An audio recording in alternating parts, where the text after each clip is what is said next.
African leaders, we don't need to be invited anywhere to go and address our problems without first inviting ourselves to come together. Right. And this is happening so much right now in Africa. You may see that most of the time that when the African leaders got a little bit issue or problem, instead of fixing the problem in the home inside Africa, but no, they're not gonna do that. They have to wait to get invited to go to the European or to go back to the Western to fix their problem. It is impossible. Those people right there, they will never ever fix your problem.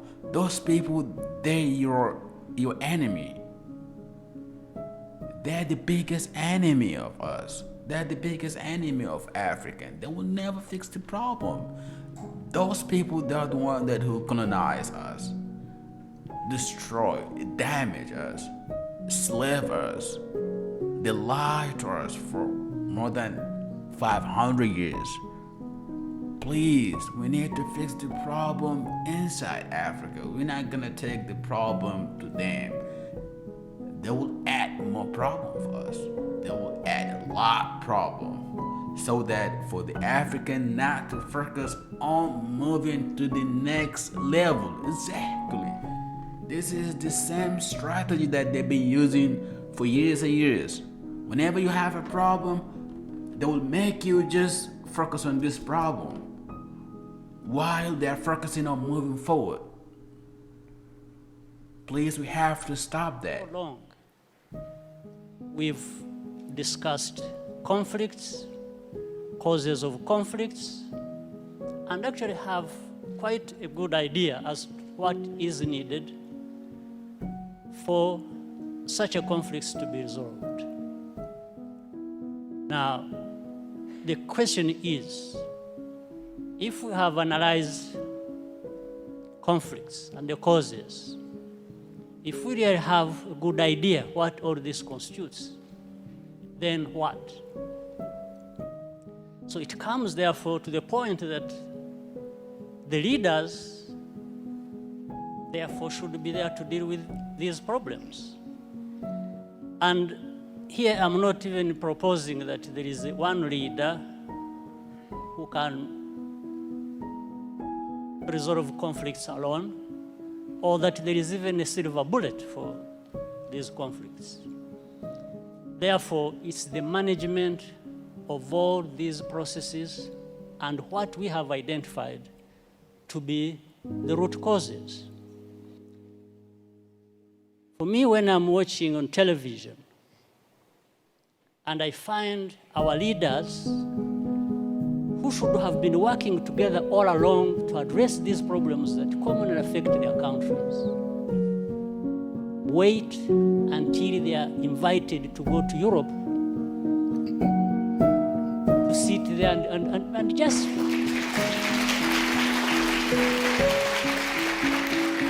it's like they are made to sit down and address their problems.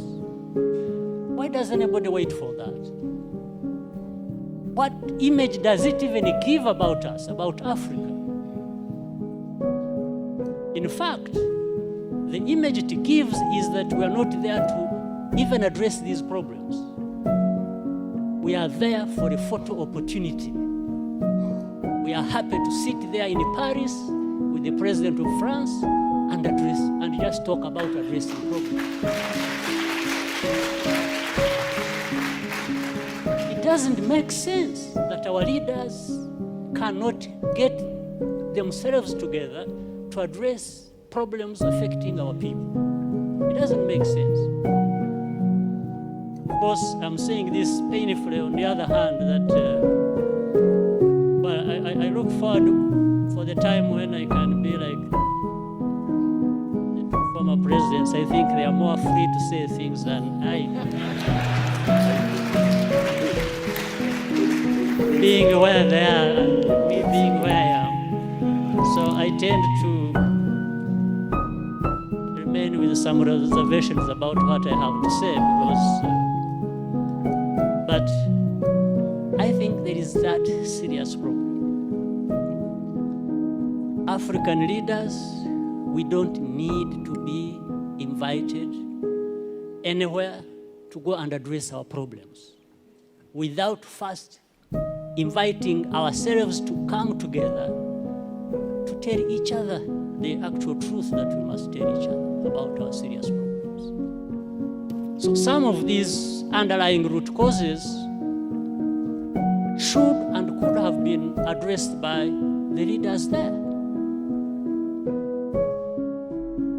Whatever happened, whoever was wrong, that's not the issue. It is still the responsibility of leaders. If they can't resolve the matters themselves, why not? Why not call upon neighbors to say, come and help? We have a problem here. Maybe there is a problem between the president and the vice president. And if they can't resolve it, and each one thinks he's the one who is right and the other is wrong, and they are going to divide the army and the government and everybody else to go on either side and start fighting.